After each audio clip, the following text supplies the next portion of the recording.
Before we get started today, I want to say thank you for every single like, comment, recommendation, and a very special thank you to my listener support group. If you like what we do here at Off the Deep End Podcast, please consider checking out the listener support tab on our channel's anchor link. Without you, we would not be able to continue the great work we're doing with these conversations, breaking down boundaries and helping heal each other by sharing our stories, our trials, our tribulations, and how we process them. Let's jump straight into this episode. Are you thinking about making a podcast? Spotify has a platform that lets you make one, and if I can figure it out, you definitely can too. You can create your own content all in one place for free with zero hangups and even earn money as soon as you get started. Spotify lets you record and edit episodes from your phone or computer so you can go mobile, just like I enjoy to do. My favorite thing about it is that you can create video episodes if you wish and upload them to wherever podcasts are heard. You can even set up subscriptions or, if you're like me, listener support options for listeners to help you grow. I 10 out of 10 recommend the Spotify for Podcasters app. Or, why don't you just step over to www.spotify.com/podcasters to get started on your own podcast. All right, what's happening, everybody? Welcome back to another episode of Off the Deep End Podcast. I'm sitting here with my brother, John Jarman. Not only is he a brother of a brother, he's also a Marine veteran and a soldier of Christ. I'm so thankful for your time, my brother. Thank you for making the trek up here. Oh, no problem. It's a beautiful day. Gets me out of the house, got me coming up here and doing this show, and then heading out to lunch afterwards. Excellent. Yeah. Excellent. Well, awesome. Well, why don't we just start from one of my favorite places to start, because it kind of sets the foundation for the people who don't understand who you are. What was it like for you growing up? Yeah, it was a tough childhood because it was an abusive home. My dad was an alcoholic and very violent at times, and so it was a tough time growing up. I was just talking on the way up here how I grew up in violence, and that's all I saw and modeled for a long time. My dad left when I was 12 because one night he was beating my mom, and I woke up and went in the kitchen, grabbed a knife, told him if he didn't stop, I was going to kill him, and that's what sent him out the door. And then I didn't see him for a long time after that. So. Wow, I mean that's a pretty serious thing you just brought up. I mean, I know it takes time for everybody to transverse this thing called life and be able to talk about experiences. That is a very make or break kind of moment where some people can either rise to their level of training or rise to the occasion. And at 12, I think you rose right to the occasion. Yeah, my counselor said that she felt that I probably did that, one, to save my mom, and two, I was next, because I don't remember a lot of this stuff, Eddie. I don't have much memory of my childhood up until age 12, and so I put on a armor, and didn't let a lot of people in my whole childhood.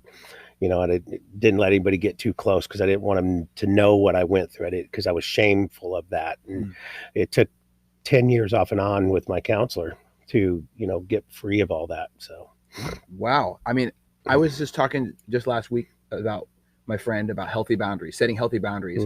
I think at a young age, when we experience such drastic measures of our childhood, and we have that healthy or that unhealthy comparison of this is a traumatic experience, and looking back in hindsight, we don't have that in the moment. So we naturally, with inexperience and young age, we set unhealthy boundaries. Absolutely. Not letting ourselves be loved. And unfortunately, it disassociates us from the people around us, from our tribe. You're exactly right. I mean, it puts you on an island, so to speak, and you have, I called it, I had more acquaintance than really close friends. I probably had one close friend, two or three close friends, I should say, in high school, and it came from the football team I played on, and so it's that team, like the Navy and the Marines, you get to know those guys and they're your brothers because your life depends on those guys. So, and that brings me to one of the standout quotes from the childhood portion of your book. You said, and I quote, "Growing up, I had to be strong. So this word wasn't even in my vocabulary. The biblical use of this word doesn't mean weak physically. My thinking was that it did. The reality is, I discovered that as Christians, we have to be vulnerable. Vulnerability is something that you're sharing with the world right now, not just because you have personally experienced these things, but you're talking about openly. And a lot of people can find similarity in storytelling, in the art of expressing yourself, with not just with self-expression, but giving tools for other people's tool belt to kind of fix their life. Right. Because we are not necessarily just, broken, and there is a point where we can move forward from there. Absolutely. My biggest thing is when growing up in my early faith walk and seeing that word, I mean, I grew up in a violent home and I was always tough, in my temperament and that type of things. Then I go into the Marine Corps. And so then, they beat it in your head that you're the few, the proud, the best, and then being a football coach, and so you're in that whole life, you're weak isn't even part of your vocabulary. And it wasn't until I really dug into my faith walk with Scotty that I understood that the vulnerability and the humility that you have to truly open your life to Christ, that's where that weakness, as Paul says, I am weak, therefore I am strong. And that's what that comes from, because the weakness that they're talking about is you have to understand that you're a flawed human being and that the only way you can have redemption is through Christ. And so that weakness, and Jesus talked about it in the Sermon on the Mount, the weak will inherit will be blessed. And that's what he's talking about, because we have to understand how weak we are without him. And that's the weakness that the Bible talks about. So absence of spirituality can be an extremely detrimental thing. I know that we're looking at different cultural issues in America right now, especially in America, but not just that, but around the world. It's almost vilified. You're almost vilified if you openly express your faith, because of how some individuals misuse religion, yes, to push a certain agenda or to push hatred, yep. Right? And I think that it's a poor action to be on the other side of it and judge everybody based off of a few bad seeds. Yeah, and I've told people that the Christian First Amendment right is being taken away, because if we speak biblically about something, some people say that we're being racist or we're being a homophobe or whatever the discussion is, and it's not.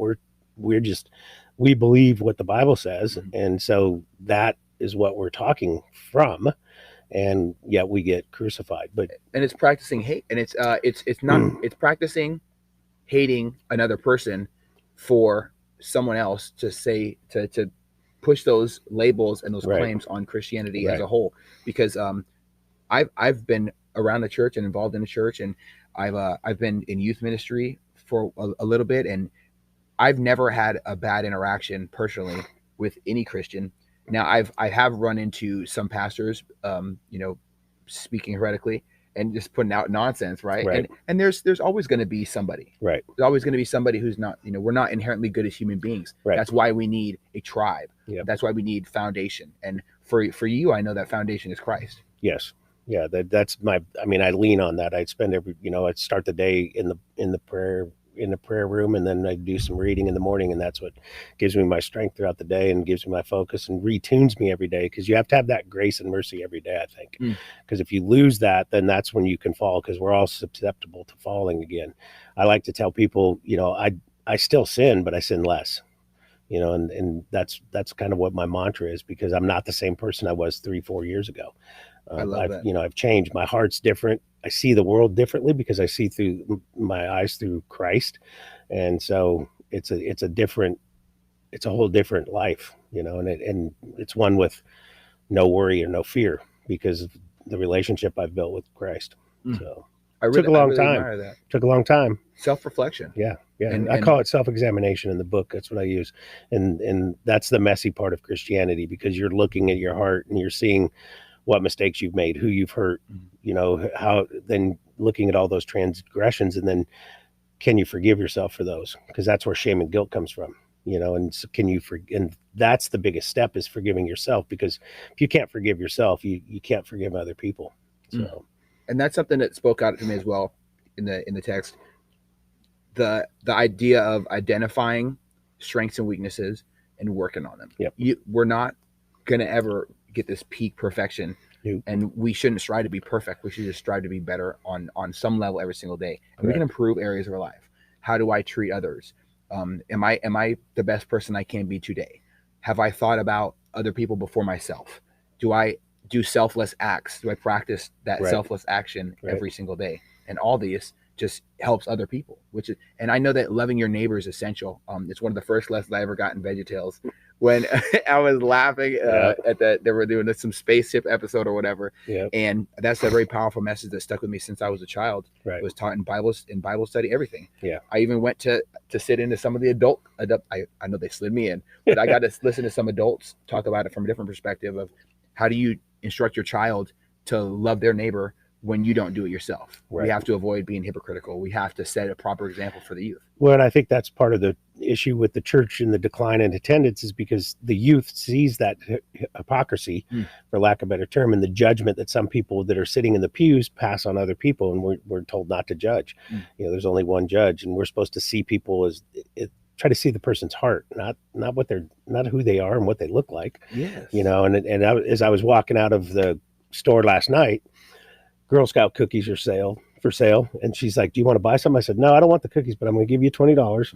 You take those 3 boxes of cookies down to the homeless guy sitting at the end of the driveway and you give them to them. Yeah. And so it's teaching her a little bit of how to give, and her mom's like, well, you got to take your uncle. And I said, oh yeah, absolutely. Or I'll walk down there with her, And so, but that's what she did. So I love that. Yeah. I love that. I love random acts of making humanity better.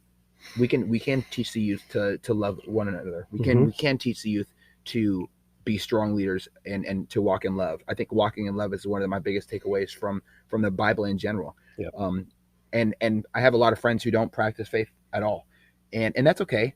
I still send them my thoughts and prayers. Absolutely. I send them my thoughts and prayers. They send me their well wishes and their mind. They devote their positive energy and one of the but you don't look at them and judge them any differently. I don't look at them and judge them at all. You pray for them. I pray for him. Yeah, yes. yeah. I have a friend who, when I played high school football with him, when he heard about the book, he said, "John," he goes, "I have to tell you, I'm probably agnostic." And I'm like, "Okay," but he goes, "I want to read your book," because he listened to one of the podcasts I did.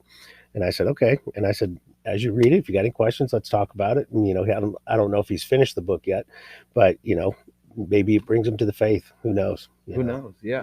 So. I think that you can always take away a lesson, even if you don't believe in God at all. Right. I've had friends that are completely against the church because of a bad experience with that church. And I think one thing I try to preach to often others, generally speaking, you have to find what works for you, what your tribe is. Church can be sometimes food for the soul. Other times it can be an uncomfortable situation. Right. Find your tribe. It's in modern day society, they say find your right therapist. I would say find your right community that you feel like you're at home with. Right. And I talk about that in the book, because there's a section in the book that 2 of the pastors that mentored me through my walk and got me where I am, both fell. And I still use their teachings in the book. And my mentor goes, "John, are you sure you still want to use these because of what happened to him?" And I said, "Yes," because what I said is, yeah, they fell, but we can't put our faith in the people that are on the pulpit. We have to put our faith in the Bible. Mm-hmm. They're just up speaking it, and we have to understand that they could fall just as easily as we can. And that's why I left it in the book, and I talked about that after I talked about their teaching, because my faith wasn't in those men. But their teachings were good at the time before they fell, and they helped me get where I am in my faith walk. And when they fell, I prayed for them that they would repent. So I love that. Yeah, I love that. I think it's so important, the things you just put out to the world. When you look at another person, you don't want to just believe. If you have an idea, and in general, you don't want to believe in the person that's presenting it to you necessarily. You want to believe in the idea in an absolute way, right? Because God's love is endless. Yes, it's compassionate, it's powerful, it's terrifying, it's absolute. It's pure. I think that it's essential for us as Christians to hone in on that and understand that we are flawed as human beings. Absolutely. That means other people can be flawed too, even the person talking to you about your faith. Yep. Well, there's one thing that really stood out to me that it kind of connects you and I. So I know your brother very well. Yes. I was there on some of the absolutely most difficult times of his life, and it was difficult for me to be in that moment as well. I know it's difficult for you. You spoke about that in the book. And like I was just completely overwhelmed with your vision of it. I think that we both observe something very, very pure and real. That love is God's work on earth. I love to see people who love one another, and to see it in a tough time like that, it can almost rock your spirit. Yeah. What was it like going through that for you? It was tough because knowing the cause of what caused all that with his wife was the hardest part, because, when it's something that could have been prevented, but the addiction was so strong that they didn't seek help, and that was a hard for me to watch from the outside, because no matter how much you tried to help, they wouldn't accept the help. And that's how deep in the addiction and how that addiction had a grip on them. Mm-hmm. But watching Jessica in her final year, or days, I should say, it was just, unbelievable to see that love that, Jason had for her. And it was, it was beautiful to watch. And then to listen to his story the night she passed away, and I talk about it in the book, and I'd have to paraphrase it right now because I don't remember exactly what he said, but it was one of the most beautiful stories that, was said. So I Unless you highlighted it a little bit. I definitely did highlight it. Oh my goodness. So he was talking about the Boeing, meeting her at the Boeing plant for the first time. Said, we woke up this morning, gave her medication. We started to chat, and he asked how we had met. Jessica loved the story, so I told him how she stopped me in my tracks on my first day at the Boeing plant at Renton. She was so beautiful that I literally stopped walking. My trainer turned and asked what's up, and I responded, "Who is that?" He said, "Oh, that's Jessica. Don't bother. She's high maintenance." I said back to him, "I don't care what you say she is. I just want to be her friend so I can be next to her. She was breathtaking, to say the least." I finished the whole story, and the nurse told me that if I needed anything to let him know. He had to tend to other patients. When I left, I got up, went to the restroom. I looked and saw my Jess laying there as peacefully, just as beautiful as the moment I first saw her. Yep. I think that is Yep. Might be go down in the definition of what love at first sight looks like. Man, there's so much in that text that you put in there, and I found a lot of grace from that. Yeah, it was an amazing thing, and because when Jason called me that night or that morning, told me that she'd passed, I expected to go up there and see him just broken and just sobbing and weeping, and when I walked in, he hugged me and he goes, "It was the most beautiful thing that has ever happened," and I was just like floored, because he was there as she took her last breath. Yeah. And so. Yeah, absolutely. So, where does it go to, as we are, as human beings, we look to seek to be a brother's keeper. We look to take care of one another. What was it like going through the process of being there for him in that time? I just kind of let the Spirit guide me, because having Scotty as a mentor prior to that helped with everything, because I understood what discipleship was more about. And so it was a little easier. And my knowledge of the Bible was stronger. And so, even after Jason moved in, he started getting, I get up at 3:45 for my prayer time. And one morning he comes out, he goes, "What are you doing?" I said, "I'm praying and reading." I said, "You're more than welcome to join me." And he didn't that morning, but a couple mornings later, he comes out and he starts joining me. And, I was like, all right, cool. And so we went through the whole New Testament, and I was starting into seminary school, and I wasn't an Old Testament reader. I called it the dark side of the Bible. Okay. And so first class in seminary is Old Testament review. And all I did is I looked up and I said, you're funny. God's a joker, man, because he throws me into the class I don't want the most. But, we finished, Jason and I finished Revelations, and he goes, "What are we going to do now?" And I said, "We're going to do the beginning. We're going to go to Genesis." Because I felt like I knew enough to where if he had any questions, because I knew that would freak him out. And, we read through the Bible, and he was doing well for a long time. And then COVID hit, and, COVID was rough on everybody. So, yeah, absolutely. That's Jason's story. I don't really want to get into that. 100%. I completely respect it. Yeah. Well, you have had a lot of interactions in life. What's it like to coach others? It's rewarding, to see their growth. That's the biggest thing. And you're doing it to help them through, the Bible says that we go through our pain to help others when they're in pain.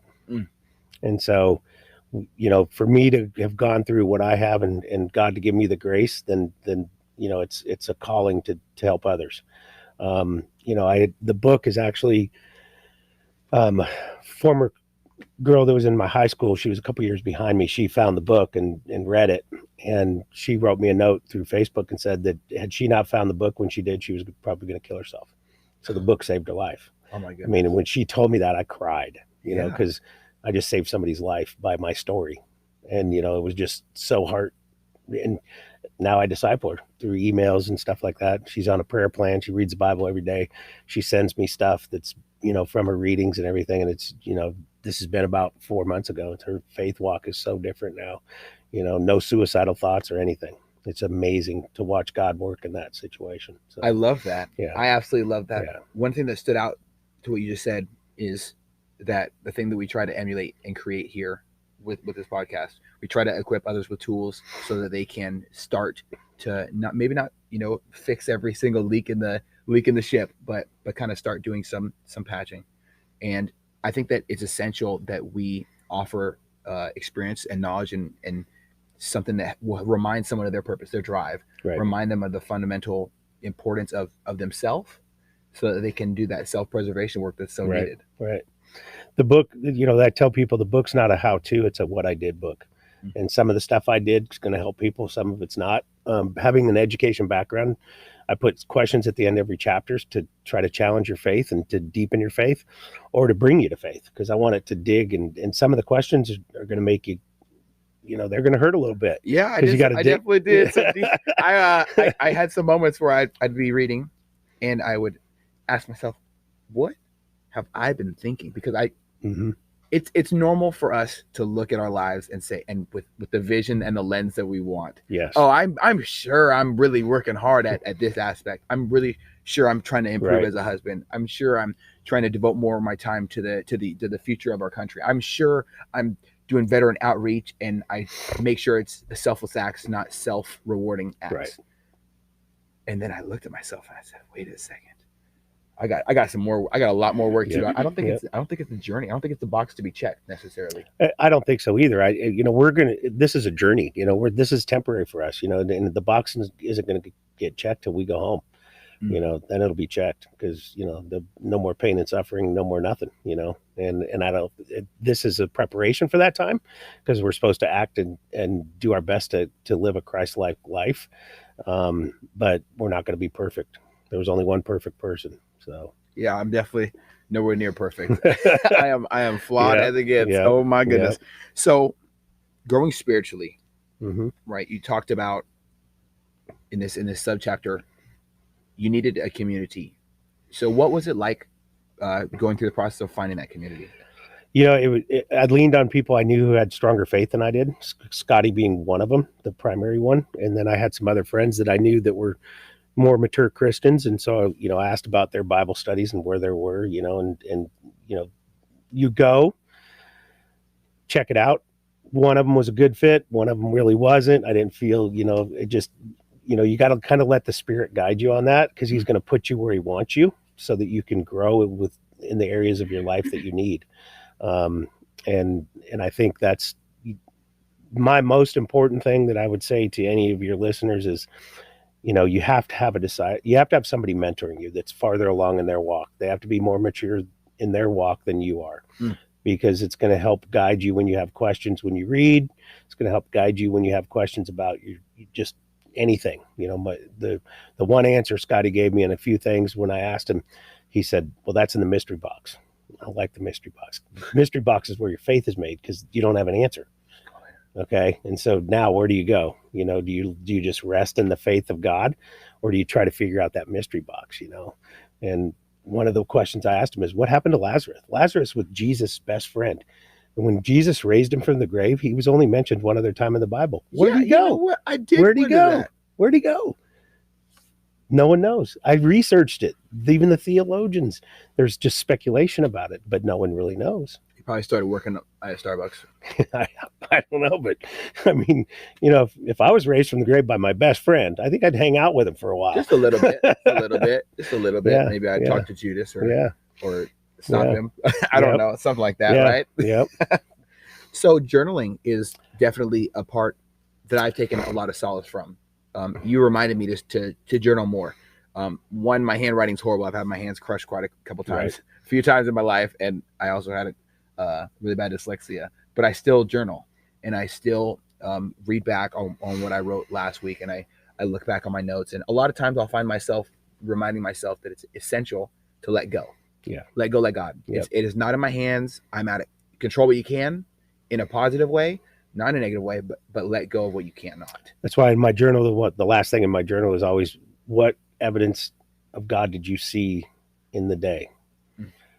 Okay, because there's going to be a little piece somewhere that you see every day, and I would always write that down. Okay. You know, so because you need to be able to see that. So yes, yeah, I think that's a standout part as well. Yeah. What is it look like when you look back on your notes previously?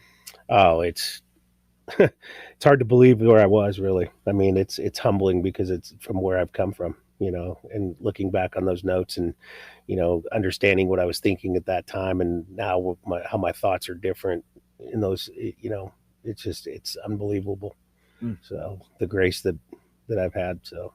So I've definitely had to look back and remind myself that it is a journey. There's a process. I am often my worst critic. I would look back with judgment, I don't give myself any grace. I don't take time to breathe. What does prayer offer you the same time? Because I noticed that singular focus for time that you plan throughout the day is good. It's something that Venture Vets preaches about up here. My boy Mike Cummings, and he says that take 1 minute a day, schedule it, close your eyes, turn off the phone, just breathe for 1 minute. Give yourself some grace, focus on your breathing, and find traces of faith and signs throughout the day that God is working in mysterious ways. Yeah. See, I pray all the time. You know, I'm at work and I'll pray, you know, because I just, if a feeling comes over me or something like that, or, you know, if I'm talking to somebody, it's a coworker and they upset me a little bit, I start praying, you know, that I don't revert back to that old temperament I had, because that was ugly, you know, and then, you know, I'll walk outside and there's Mount Rainier sitting out of this beautiful golf course I work at. And I'm just like, I'm blessed. I got, you know, this is where I work. It's the most beautiful thing I've ever seen. I tell people the golf course I work at is like a slice of heaven on earth, you know, so. I've never been good at golfing, but it's definitely something that I can think about looking into. So I'll often look back at the relationships I build through life from an analytical standpoint of who am I? Who am I helping? I know that Christianity in whole and is about serving others. What are some of the standout moments where you've found grace through serving others? Well, the first one is Teresa, the young lady who read the book, you know, and then I had another review of the book. He was a Marine. We don't know each other, but he read the book and he said he was struggling with his faith and his walk. And, you know, after reading the book, his faith was strengthened and he was back more centered on his walk. So it's stuff like that. And it's just, you know, it's rewarding. When I wrote the book, somebody said, what do you want from the book? And I said, if I can bring one person to Christ, the book's worth it. I'm not trying to make $1 million off the book. Or if I can take a believer and then deepen their faith because of what they read in the book, then that's the purpose of the book. It's sharing my testimonies to help people develop stronger faith or deeper faith or come to the faith. And, you know, that's what we're all supposed to be doing. You know, Jesus said before he ascended, go and make disciples of all nations. And that's what I'm trying to do. It's a, you know, some people call it evangelism because I'm not a pastor. I'm just preaching the gospel. So I think that in American society, they often put labels on things. You know, there's nothing more pure or gratifying to me than the effect I have on others. I say it often. I gotta try to copyright it. The effect you have on others is life's greatest currency. Yeah, it really is. Yeah. And I know that I am truly rich. I could have nothing. I could have a bunch of leaks in my deck over the winter. You know, I could have, I could be injured like I was last year for 6 months. I wasn't able to go to work. Right. I was waiting on the state to help me and waiting for a doctor to prove me so I could go back to work and work in pain. And I was so stressed out that I forgot who I was. I think it's important to find what grounds you. I have definitely increased how I practice prayer, how I do it, you know, the lineup of who am I thinking about. I always start with others. I never ever end up with something that's bothering me. Right. That's the last thing I try to focus on. Right. And you brought it up what's tacos? Explain tacos to me. Tacos is thanksgiving, adoration, confession, others, and then self. And it's just Scotty's way of teaching you how to pray, because yourself should be last. You should do all those other things first. You should be thankful first and foremost, and then adoration. What about God's character? His the beauty in the world, all that stuff, and then others, and then confession, because you need to have you have to confess every day, because somewhere along the way yesterday we stumbled. Your temper, you're driving. I mean, today going through the S curves, I could have easily stumbled. So, so it's, and if you did, you repent and you try not to do it again. And so, that's tacos, and it's a simple form. And when I disciple other people with that, if we were in a group setting, then you're going to do the Thanksgiving. I'm going to just do the adoration, and we kind of bounce back and forth. It's called, Scotty calls it popcorn prayer. And it teaches those young Christians how to pray and how to pray aloud, because it's easy to pray in silence, but when you're with a group of people and you have to pray out loud, some people get nervous because they don't feel they can pray right. Or if you have this, if you're in the room with Scotty Kessler and he starts praying out loud, you're going to go, whoa. Okay. Because he gave his life to Christ at 4. That's what he told me. 4 years old, he gave his life to Christ. And he's been walking strong ever since. Boy. And this guy he's a fire hose. And I thank God for putting him in my life, because that's what changed my walk. So that's something I definitely used to always tell my little sister. I always remind my stepdad, there's no perfect way to pray. Right. All right. There's not. And it stood out to me in a movie. It's definitely not age appropriate. Well, I just tell people it's a conversation. Yes. God wants to hear what and then people come back with, well, he knows what you're going to say before you say it. Mm-hmm. Okay, true. But you know what? God wants to say it, because your wife can almost anticipate some things you're going to say. Mm-hmm. Okay. But she still wants to hear you. Yes. Okay.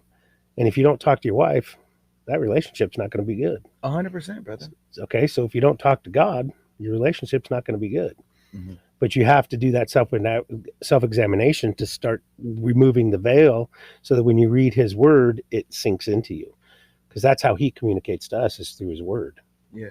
And so we have to understand that word. And if we're holding on to shame and guilt and we're not trying to let it go, or control, we don't get to see that, because we're blinded still. And that's why, for me, it was giving up control was the biggest thing. I mean, I controlled my life since I was age 12 in every aspect. Okay. And now I'm going to give it up. That's scary. Oh, okay. Fear is definitely a tough hill to climb. Yeah. I mean, one thing a quote out of the book that I like is, we as Christians sometimes think that when we come to Christ, we have to give up our favorite things. I got to give up this, or I got to give up that. Well, if you need to give those up, they're probably not the right things for you anyway. Or a friend, if I become a Christian, this guy, my buddy's not going to like me anymore. Well, he's judging you, but you might bring him to Christ. Okay. So, and I think walking on the same line with others is essential. We talked about it previously. You and me were, the last time we connected before this, we were at a very special day for your brother, with Merging Veterans and Players, right? And we all came together, and I really took so much value from that moment. He was going through such a metamorphosis in his life, right, of self-betterment, a metamorphosis of working on post trauma. Yeah, he was going through a metamorphosis of who he wants to be. Does he love himself? Self-reflection is essential. Right. And I really appreciated everyone who's keyed into his journey. Yep. Something that really stands out to me when you walk in the room is your attitude. I don't see a person who is shameful, who is fearful. I see a person who is completely comfortable with who they are, and that really is something I can look up to, honestly. Well, thank you. What gives you that sense of knowing oneself? It's just the reflection I've done, and having faith in God and just letting him be in control of my life. Because I don't, you mentioned worry. I told Jason one time when he was one of his darkest moments during COVID, I said, Jason, I don't worry about dying because I know where I'm going. And he's like, you're a liar. And I'm like, no, because I know where I'm going. If I get in a car wreck tomorrow, I'm not worried about it, and there's no fear in that. And, Romans 1:16, I'm not ashamed of the gospel of Jesus Christ. And when you're get to that point where you're not ashamed, so that you're able to share openly and honestly about the gospel and what it's done for you. That's where the confidence comes from, I think. Excellent. So, wow. I definitely know that me personally, I want to, to reconnect with where I feel the most comfortable, and that's working on yourself. And the best way to work on yourself is with a tribe, with a crew. Yep. A big part of my journey with emerging mentors and players has been personally diving deep into the boxes that I threw in my attic. And after I locked them and duct taped them and try to pour cement over them and throw away the keys, even though it was useless at that point, I've tried to hold these things underwater that are filled with air, and they just keep expanding as more and more pressure. Yeah. It's not really easy to hold on to those things. Yeah. Do you think that there is a major benefit to those who have experienced the worst parts about serving the country through finding healing through Christ? Oh, absolutely. I mean, I think, the veterans who've had, I was in during Desert Storm, but I saw no combat. So God kept me out of combat. So, but to see the things that you see in combat, that's some evil stuff. And, to go through that and survive it, you need help, and you need to be able to talk to people, and you need to have the right people. And whether it's professional counseling, spiritual counseling, whatever it is, you need to find that, because you can't do it alone. And I tell people, even just through, child abuse or trauma like that, you have to find somebody that can help you talk through that, because you're not going to do it by yourself. It took 10 years working with my counselor off and on to get my freedom. And looking back on it, there were times, I now see what Christine's game plan. One of them was the book. She told me to write the book in 2014, and I started it, and then it sat on the shelf until February of 2021, when the Spirit said, you need to finish this. And I finished the book in 4 weeks. So it was a spiritual dump. Yeah, spiritual dump. Yeah, I could. I've definitely had those moments where I just nose to the grindstone and don't stop. But the book was part of the healing that Christina wanted me to go through, because writing that out and then reading the book again, I mean, it freed me so much more. So, do you think there's different levels of spirituality that you can achieve? Oh, absolutely. I think everybody's different. It's a personal relationship, and it's how hard you're working at that relationship, and what do you want out of that relationship? That's so everybody's going to be on. That's why I said, you find that person that's more mature than you, latch on to them, say, hey, I want you to mentor me, show me how to get where you're at. And then that'll take you. I mean, Scotty's the one that taught me how to obey God, because we're mentoring. And then he calls me up one day. He used to live up here in Washington. Calls me up and goes, John, I'm moving to Nebraska. I'm like, what? He goes, the Holy Spirit told me I needed to be in Nebraska. And he was gone. Packed up his whole family, gone. Now he's doing sports ministry and ministry in Nebraska, because that's where the Holy Spirit told him he had to be. And I'm just like, wow, okay, that's obedience. Okay. And then a couple years later, I'm in my prayer time, Hebrews 10:36. If you're doing the will of God, you must persevere to get what he promised. That was my verse of the day. I go to work. Well, my cardio, I call it cardio in Christ. I do cardio and listen to spiritual music. Okay. So I'm reading in A.J. Swoboda's very first book. He's one of my favorite authors. And A.J. said, the first book he wrote is called Messy. And in the book, he said no one told him if anybody would read his book or buy his book, he just had to write it. So those two things, that Hebrews 10:36 and that in AJ's book, happened within an hour. And I went, okay, I get the message. I got to finish my book. And then I finished it. And here's where the obedience pays off. Finishes in March 2021. Found an editor, started editing the book. By September of 2021, I was signed by Morgan James Publishing. By March of last year, I had 500 copies of the book sitting in my desk. Wow. Okay, so it took a year from the time I finished the book till I had the book in hand. It's not going to happen without divine intervention like that, especially signing with a New York publisher, And my editor just happened to be a scout for that publishing company. So that's excellent. Yeah. Wow. Yeah. I love how things can work out in life. You talked about cardio in Christ, right? Yeah. So do you think that, and this is something I found, the message that I received from reading the New Testament this last time, is that it's essential for us to love our bodies and to not just ingest spiritual food, right? We go to church. Oh yeah, I feel it's this warm feeling after. I feel like that sermon was really speaking to me. That's spiritual food. What are you doing physically? Are you improving your body? Are you walking in the image of Jesus Christ? You know, in Korea they have a really, really awesome looking Jesus where he is stacked. Yep. How do you feel about? Well, here's the thing. Jesus sent the Holy Spirit to dwell within us. Mm-hmm. Okay, so our bodies here on earth, that's the Holy Spirit's temple. So how are you going to treat that temple? Is it going to be a reflection of Christ, or is it going to be a reflection of the world? You got to make a decision. You got to make a decision. Oh boy. Okay, and that goes back to not only spiritual food, mentally, but physically, emotionally, all that stuff. It all falls in there, you know. Definitely, so, I can agree 100%. Yeah. I think it's essential to treat our bodies like a temple. Yeah. People who don't even practice the faith say your body is your temple all the time. Exactly. It really is. I think that one of my favorite parts about fitness is the feeling you're going through difficult things and it mentally hardens you to be able to deal with other types of adversity in life. Well, it's a release too, because the endorphins you release, they help with stress, they help with that, you know, all that stuff, and it gives you that release too. So definitely, and I love that. So you have to fill me in. Okay. Broken and redeemed. Mm-hmm. How did you come up with the title? You know, I get that question a ton, and the only thing I can say is it came to me in a prayer time one morning.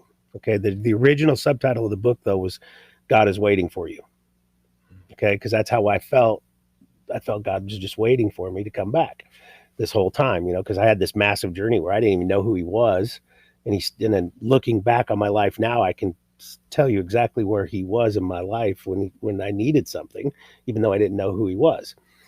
And so broken and redeemed, you know, it came to me because we're all broken, and the redemption that God gave us on the cross. Okay, we all can be redeemed. Doesn't matter who you are, doesn't matter what you've been through, how bad your trauma is. If you open up your heart, you can be healed. And faith is powerful. Faith is super powerful. It can break addiction. Yep. It can break. Yep. It can heal. It can heal marriages. It can heal everything. I've seen it heal so much. It's unbelievable. You know, and it's just, you know, it's an amazing thing. So, that's how the title came about. So, I love it. Then the publisher selected Finding Freedom Through Complete Surrender. And here I am on this call with my publisher, and they're trying to change the name of my book. And I'm going, John, be patient. They're the experts, you know, but I was like, my title's going to change after all these years, you know, but they kept it because when you go to the back cover, it says, God is waiting for you. Are you ready to surrender? And then it goes into the bio of the book. So they kept it on the book. Okay. So that was pretty cool. So, yes. I love that. Yeah. So there's one question that kind of ties into there. What is if you could have any of the lessons, because there's so many lessons that I took away from it. I'm going to have to print it out and do my highlighting thing because I love to highlight things and look back on it later with different, I have different shades for different emotions that I get from different highlighting. And it's one thing that helps me just with dyslexia, but it also really helps me different lessons. I have dyslexia too, and I wrote a book. Yeah. So I turned the manuscript into my editor. We'll get back to your question in a second. So I turned the manuscript into my editor, and I said, there's 3 things you have to know before you read that. She goes, what? I said, I have dyslexia. I failed English in high school, and I'm a football coach and a Marine. I'm not a writer. She goes, John, you're an author. I'll make you a writer. Okay. And she did. Okay. You know, so yeah.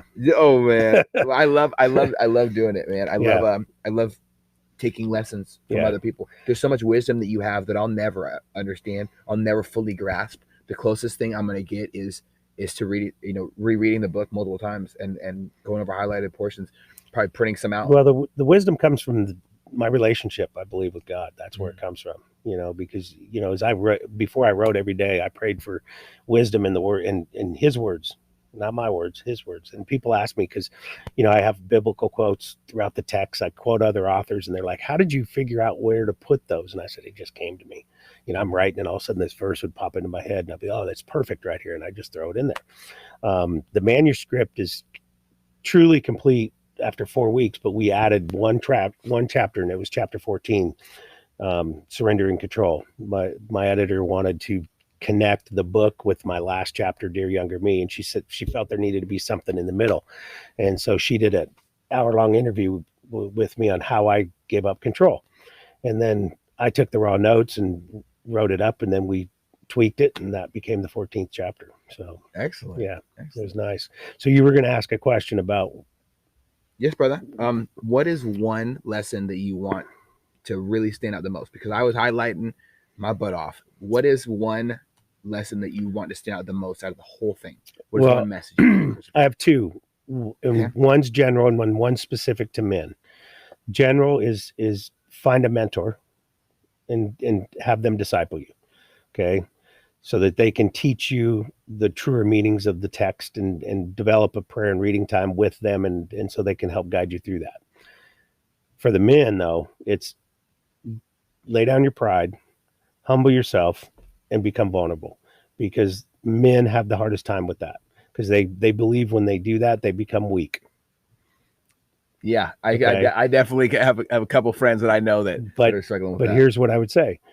As soon as you give up pride and lay it down and become humble, the vulnerability that you get is going to strengthen you. Okay. And that goes back to what we talked about earlier with the word weak in the Bible. When that pride, humility, vulnerability will take you to your knees. Okay. But it's also going to be the provision of your strength.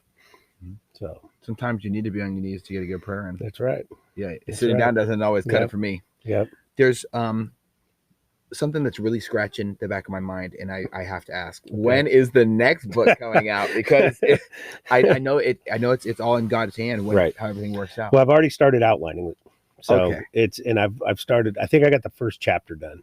And I'm not going to share the title because it's I've already put a title on the book, and it's not a sequel. It's just another faith-based book. It's part of what God placed on me. He wants me to, write about. So I love it. Yeah. I love it. Yeah. Well, I definitely appreciate you breaking down the book. I know that I'm going to be rereading it. I would say every probably month. I'm going to take time to reread it because there's so many lessons. And I'm going to be sharing it with as many people as possible. Then I appreciate that, but I'd challenge you to go to that last chapter and the very last question in the book. Write a letter to your younger self. Okay. Telling your younger self the things you would change, the things you wouldn't change, because some of the things you did made you who you are today. Okay. And that Dear Younger Me is the Mercy Me song that I met Bart Millard, the lead singer of Mercy Me, and he gave me permission to use that song in the book. And that's why I wanted to use it, because I wanted to take that song lyrics and talk about how it affected me the first time I heard it. And then I wanted to be able to write a letter to my dear younger self, saying what I would have changed in my life, what I wouldn't have changed, because my past is who made me who I am. Yes. Yeah. And God took the bad things and turned them into good. So I love it. So I absolutely love it. There's a lot that stands out there, and I'm definitely going to be writing that letter myself. It's a tough letter. I'm definitely a little intimidated, but those moments, the intimidation is just me being nervous because I know that it's going to be very impactful to do it, and I think it's a good exercise to practice as you transcend. Well, I'll share a little story. So Bart was told. Bart was told by his counselor to write a letter to his son as if he was writing it to his younger self. So that's where the song came from, for Mercy Me. And it was cool to hear that, because and the way I met him was just I call it a God thing. And I had the fortunate ability to sit down and talk to him. And if you've seen the movie, I Can Only Imagine. Yes. Okay. That song is so beautiful. Okay. So did you see the movie? Yes. Okay. So Bart's childhood and my childhood are a lot alike. And that was pretty cool when we sat there. We sat in Showware Center in Kent and talked for 25 minutes before he went on stage. And then right before he gets up to go get ready for the show, he goes, I hate to tell you this, but Dear Younger Me's not on our playlist tonight. And I said, can you add it in the encore? Work it in. But it was humbling to meet him and just hear that story, and then to watch the movie, and because he told me basically everything in that movie right there when we were talking. So wow, yeah, it was pretty cool. That's one of those existential moments that we can never. I call it a God thing. I call it a God thing. Yep, because it wouldn't have happened without God. So I love it, man. Well, I definitely appreciate you breaking down the book, Yeah. going over some subjects that I really wanted to ask. More than anything, I'm not a podcast host. I'm just a list. I just want to know. I just want to know. Yeah. What other questions do you have from the book? There's definitely one that really stands out to me. Okay. I wanted to know about the ups and downs of, you being an athletic director and defensive coordinator at St. Stephen's High School in North Carolina. Mm-hmm. Well, without getting into too much, I'll put it this way: there was a lot of mistakes I made, and that was one of the hardest things to write about in the book, because I didn't want to open the wounds of the people that I hurt, and that made it really tough to put that in there, but because I wanted to be able to explain the trends, that I did have transgressions, and that's why I use that term, because I can leave the details of that out, and it was a really bad time in my life. Oh. So, well, when you came back from the Marines, what was that like, the transition? I didn't really have a tough time transitioning, because I went from the Marine Corps right into school. Okay. So I enrolled in college right after I got out. So I went right into school, and I was focused on getting my degree so I could go coach football. And so I had blinders on, and this is what I wanted. And I was driving, and I wasn't going to let anybody stand in the way. And that's not good, because that's not the way a Christian should walk, because I stepped on some people to get there, and that's not good. So do you think that there is a necessity to have a tribe for transitioning out of the military? Oh yeah, I think I love the MVP group. I think it's a unique group, and it gives that, you have to have a place where you can go and feel safe and talk about what you're going through, whether it's a large group or just a single counselor or someone like that. You have to have that, because, and it's good when it's people who are experiencing who have experienced the same thing you have. It's even better, because now you can empathize with them, not sympathize. And there's a huge difference between empathy and sympathy. Okay. So I definitely have been receiving that exact same lesson right there. The difference between empathy and sympathy. Mm-hmm. I find myself trying to find common ground with so many more individuals throughout my day, ever since I understand the difference as well. There's one thing that really, really bothered me, in my life, and I don't want to obviously get it too deep into it, but it's something that I didn't have the tools, I didn't have the equipment, I didn't have the tribe, I didn't have the way to solve this issue, and it was eating me alive time and time again. I was deployed, I threw caution in the wind, and just put it in God's hands. I was going to see the chaplain every single day. Mm-hmm.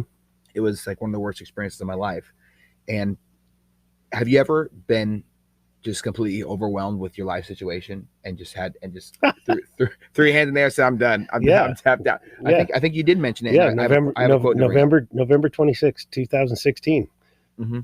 I think we're talking about the same quote. Yep. On this day, I was driving to work. I was crying out to God. I was yelling at the top of my lungs, asking God, why me? Yep. Why are you doing this to me?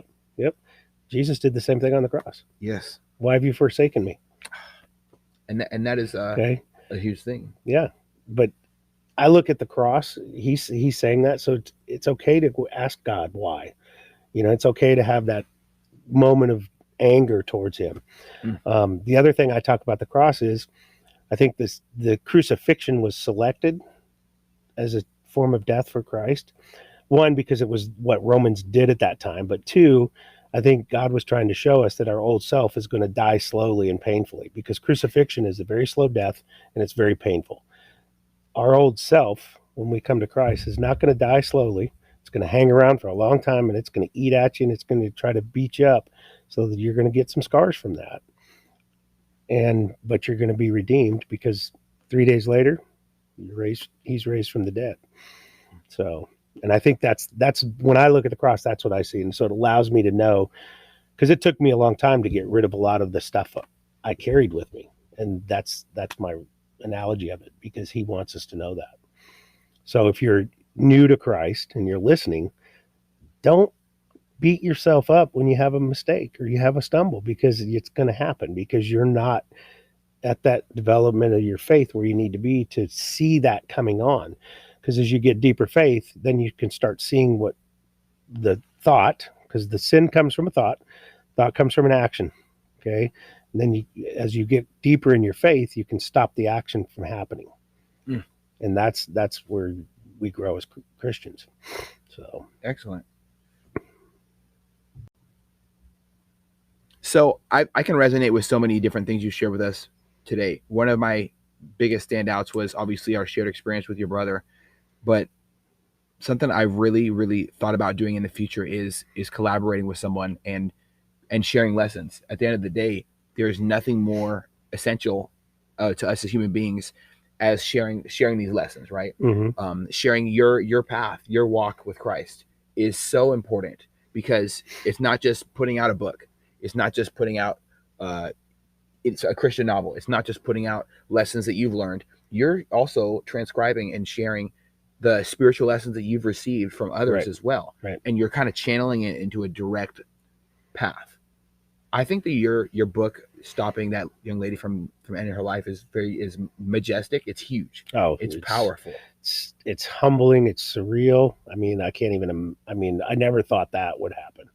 You know, I was just hoping one person would come to Christ, and now I saved a life and brought her to Christ. I love it. And it's just, you know, like I said, I cried my eyes out when I got that, you know, and I was like, I sent it right to Scotty and to Christine. I said, look what this book did. And they were just like, you know, taken back. So I think it's one of those God it's moments. Definitely a God thing. So, yes, it's definitely a God thing.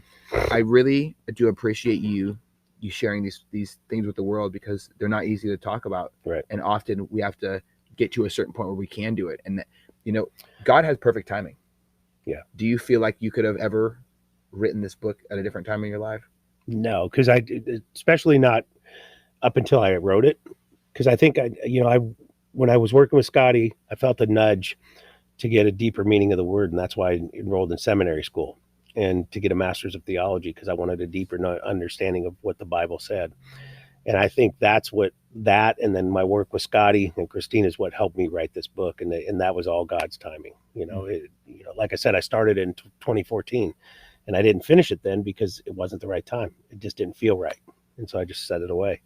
And I was like, I didn't even think I'd finish it, to be honest with you. Yeah. And then I did, you know. So I think it's important to pick up on things when we feel the calling. Yeah. And you know what? I think that God did have perfect timing. Yeah. I love the book, and I love the things you're doing right now, man. I really do appreciate it. And part of the reason I do these, you know, I want people to understand that just because you had trauma, you can be healed from that. Don't let it control you, because when it controls you, you're not the person you're supposed to be. And so find that help. Don't be afraid to ask. And I'm talking more to men now, because women tend to get help quicker. Guys are stubborn as all get out, and they think they can do it on their own. Okay. And I'm saying that because that's what I'm one of them. You know, I'm definitely one of them. But sometimes we're afraid to ask for help. Be vulnerable and go get the help, because you ain't going to do it by yourself. Okay.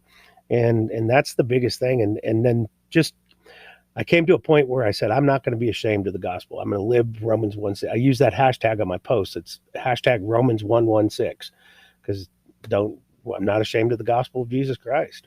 Good. And you know, I tell people, you know, they go, is it tough to talk about your story? And I'm like, no pun intended, but I'm kind of an open book now. You know, it's out there, so why not talk about it? You know? And it's important to share. Yeah. I think we also unburden ourselves as we do share. Yeah.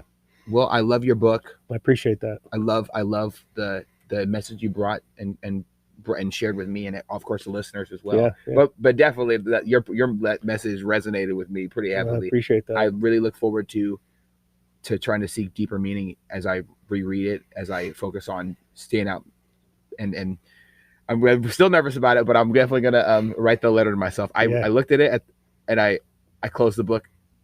I closed the document in my phone, and I walked away, and I said, I'm gonna have to come back. I'm gonna have to revisit this. So You know what? I'm gonna stand on my word and honor it, and I'm going to revisit it as well. Yeah, it's a fun task. I mean, it really is. So it'll be harder for some than others, but it's a fun task. I think I'm gonna make it a family affair and have everyone do it. Yeah, there you go. That would be really interesting. Yeah. And it'd be good to have some of those MVP guys do that too. Yeah. Because the thing I like about it is it forces you to kind of look back and go, okay, out of all the mistakes and all the things I'm not proud of, which ones would I have told my younger self, you know what, go ahead and do that? Because that's what's made you who you are. Mm. And then which ones would you change? How would you change it? Wow. If you could change it. I don't think and understand that there's no condemnation from the cross, because that's one of the lines that Bart put in the song. Mm. Had he known there was no condemnation from the cross, it wouldn't have taken him so long to get where he was. I mean, think about that. Mm. You know, that's a heavy thought. Mm-hmm. That's a heavy thought. I'm gonna have to do some self-reflection for sure. Yep. Oh my goodness. Well, yeah. I'd love to hear your listeners. If you get comments on the show, please pass them on. Yeah, I definitely will. I'll do every Yeah. single one of them. I will definitely pass them on to you, of course. Yeah. And I definitely do appreciate you coming on for this episode. No, truly enjoyed it. Great conversation, man. Absolutely, my brother. Yeah. And thank you to every single listener. As always, this has been another episode of Off the Deep End Podcast. If you like what we do here, let's keep the conversation. Why stop at just our end of our conversation? Head over to our Facebook page and let's keep it going. This is meant to be a conversation starter, as always. What stood out that he said that you are denying, that you know, that you tell yourself regularly? Look back on the lessons and make sure you get your copy of Broken and Redeemed. I love the book. 10 out of 10 recommendation. Gold stars across the board. And thank you for my listener support group. Without you, this would not be able to be a continued thing. Much love, y'all, and bye-bye.